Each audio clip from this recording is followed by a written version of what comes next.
नमस्कार दोस्तों, मैं हूं नम्रता माणिक और स्वागत है आपका नॉलेज टॉपिक्स में। तो दोस्तों, हम देख रहे हैं माई सीक्वल ट्यूटोरियल और आज के वीडियो में हम जो टॉपिक कवर करेंगे वो है मैपिंग। ओके, तो शुरुआत करते हैं आज के टॉपिक को। तो दोस्तों, आपने नॉर्मलाइजेशन कॉन्सेप्ट सुना होगा डेटाबेस में, राइट? वो हम आगे के वीडियोज़ में कवर करने वाले हैं।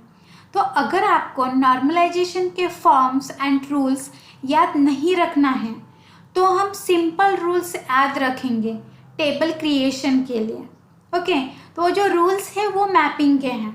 तो अभी हम वन बाय वन मैपिंग देखते हैं। जैसे मैंने आपको प्रीवियस वीडियो में बताया था कि हमारे पास कौन कौन सी मैपिंग है, 1 to 1, 1 to many and many to many, right?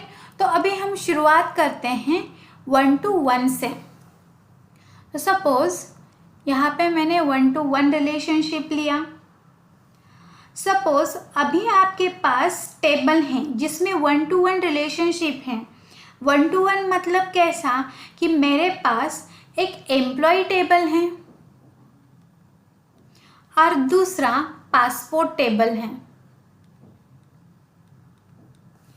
So suppose यहाँ पे मैंने 4 एम्प्लॉयज़ लिए कि 1 2 3 4 और यहाँ पे कुछ पासपोर्ट हैं 2। अब हर एक एम्प्लॉय के पास पासपोर्ट होना चाहिए ज़रूरी नहीं है, राइट? सो सपोज इन 4 में से ओनली 2 के पास ही पासपोर्ट है। तो मैं ये 2 है जिनके पास ये पासपोर्ट हैं और एक एम्प्लॉय के पास एक से ज़्यादा पासपोर्ट हो सकते हैं क्या? नहीं। और एक पासपोर्ट मल्टीपल एम्प्लॉयज़ को बिलोंग कर सकता है क्या? नहीं। तो ये 1 to 1 रिलेशनशिप है, राइट? अगर आपको 1 to 1 रिलेशनशिप मिलता है तो आपको क्या करना है, 2 टेबल्स बनाने हैं। अभी यहाँ पे क्या बनेंगे, एक बनेगा एम्प्लॉय और दूसरा बनेगा पासपोर्ट। ओके, एम्प्लॉय का जो सारा डिटेल्स है वो जाएगा एम्प्लॉय टेबल में और पासपोर्ट का जो सारा डिटेल्स है वो जाएगा इस पासपोर्ट टेबल में। अभी हमें क्या करना है, identify which one is total participate, मतलब इन 2 टेबल में से कौन सा टेबल टोटली पार्टिसिपेट है वो हमें ढूंढना है। तो अगर हम यहाँ पे देखते हैं तो यहाँ पे किसका टोटल पार्टिसिपेशन है, एम्प्लॉय का है या पासपोर्ट का है? तो यहाँ पे पासपोर्ट का है, राइट? तो क्यों पासपोर्ट का है? क्योंकि पासपोर्ट में ऐसा एंटिटी हो सकता है क्या कि जिसमें एम्प्लॉय नहीं है। ओके, ऐसा तो नहीं होगा, राइट? इसीलिए पासपोर्ट टोटल पार्टिसिपेट है। अब यहाँ एम्प्लॉय टेबल का पीके मतलब जो प्राइमरी की है, तो सपोज यहाँ पे एम्प्लॉय आईडी है प्राइमरी की, तो वो पासपोर्ट टेबल में एज अ फॉरेन की रखना है हमें इन दोनों टेबल का रिलेशनशिप इस्टेब्लिश करने के लिए। ओके, तो यहाँ तक समझ में आया कि 1 to 1 रिलेशनशिप के टेबल में रिलेशन कैसे डिफाइन करना है हमें। ओके, सो अब हम नेक्स्ट रिलेशन देखते हैं। सपोज 1 to many रिलेशनशिप है। ओके, अब 1 to many रिलेशनशिप यहाँ मैं क्या करती हूँ कि एक एम्प्लॉय टेबल लेती हूँ और यहाँ पे एक डिपार्टमेंट लेती हूँ।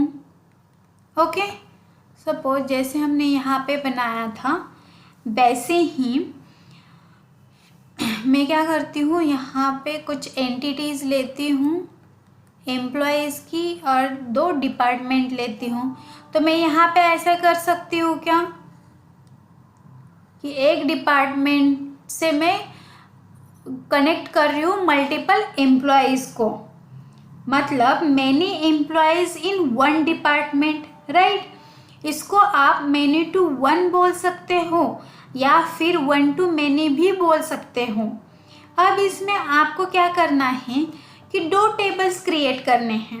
एक होगा हमारा एम्प्लॉय और दूसरा होगा हमारा डिपार्टमेंट। और मेनी साइड कौन सी है वो हमें आइडेंटिफाई करनी है। तो यहाँ पे मेनी साइड कौन सी है, एम्प्लॉई, और डिपार्टमेंट में तो कम डेटा रहेगा, राइट। तो मेनी कौन है, एम्प्लॉई। तो यहाँ पे हमें पहले मेनी साइड फाइंड आउट करनी है। ओके, सो एम्प्लॉय में जाओ और इस डिपार्टमेंट में सपोज यहाँ पे एक DID है प्राइमरी की, तो उसको ऐड करो यहाँ एम्प्लॉय में एज अ फॉरेन की। ओके, और यहाँ पहले 1 to 1 में हम क्या कर रहे थे, यहाँ पे हम पहले फाइंड कर रहे थे टोटल पार्टिसिपेट, राइट। और इसका ID हम यहाँ पे दे रहे थे जो हमने यहाँ पे दिया है, राइट। तो ये दो समझ में आए। अब हम नेक्स्ट देखते हैं। Suppose many to many relationship है, तो मैं यहाँ पे क्या करती हूँ, 2 टेबल कंसिडर करती हूँ। यहाँ पे कुछ ऐसा डेटा है, यहाँ पे भी है। सपोज़ ये A है और ये B है, तो मैं कुछ ऐसे रिलेशन बना देती हूँ। ओके,